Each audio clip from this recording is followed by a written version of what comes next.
yang punya. Assalamualaikum warahmatullahi wabarakatuh. Senang sekali ya memang kalau pelatihan begini ya, banyak tertawa jadi tidak ngantuk. Baik, saya akan coba untuk sedikit menjelaskan, dan kalau ada kekeliruan ataupun kekurangan mohon untuk dilengkapi. Kenapa disebut peta evakuasi dan kerentanan?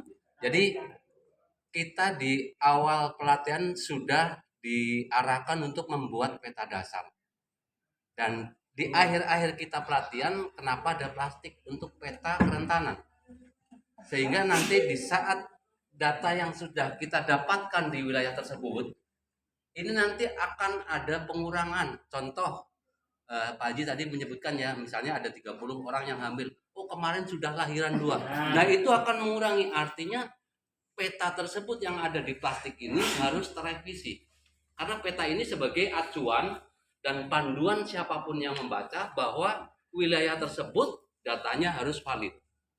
Itu ya. Jadi kita akan bacakan tadi sesuai dengan data yang sudah disajikan yang katanya sangat valid, yang bisa sebagai acuan dari Bapak Lurahnya. Bapak coba sebenarkan ya Pak ya.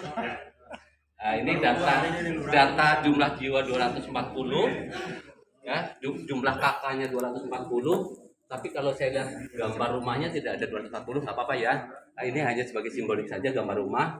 Dan di sini memang saya lihat kalau di RW 2 ini tempat yang sangat padat penduduk. Untuk jalur evakuasi pun sebetulnya sempit, mobil tidak masuk. Makanya kenapa tadi disepakati untuk titik kumpul ini kita bagi 2, karena jumlah jiwa ada 960, walaupun yang terpapar sebenarnya waktu kejadian longsor itu hanya 2 kakak. Tapi tetap ya, karena nanti kalau hanya 2 kakak yang kita evakuasi, yang rentan pun ini namanya tadi disampaikan juga sama beliau ini, kalau rentan tidak ikut kita evakuasi namanya longsor ini ya. Tidak tahu, tidak permisi assalamualaikum kita mau longsor, tidak ada.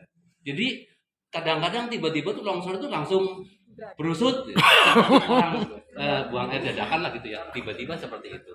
Jadi untuk peta kerentanan pun kita sudah menggunakan dengan apa namanya plastik, sehingga nanti apabila ada revisi kita bisa langsung revisi. Jadi untuk legenda ini penjelasannya seperti bumil, kita bentuknya seperti huruf B.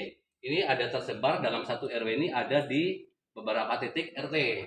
Jadi ini ada misalnya di RT 2 RW 2 ada 5 ibu hamil. Misalnya di RT 1 ada 3 ibu hamil. Nah, ya itu ya, contohnya seperti itu. Terus untuk lansia gambarnya bulat nih, di RT 2 RW 2 ada 6. Jadi nanti data tersebut memang sangat membantu ketika terjadi bencana ini. Kalau memang yang disebut masuk dalam kategori kerentanan ini terdampak, jadi kita mudah untuk istilahnya dalam mencomot itu jelas, oh si bapak anu yang dulu disabel itu tinggal kita itu ya. Jadi kita harus ya mudah-mudahan apa ya, nanti teman-teman bisa melengkapi lah ya, kita sama-sama belajar kan itu ya. Kamu katanya sedikit itu lama Oh iya itu komplain saya Bu. Gitu ya. Jadi peta ini sangat membantu dan harus valid, karena ini sebagai acuan bahwa wilayah tersebut ini jumlah yang ada dan yang sudah kita dapatkan harus terevisi dengan baik.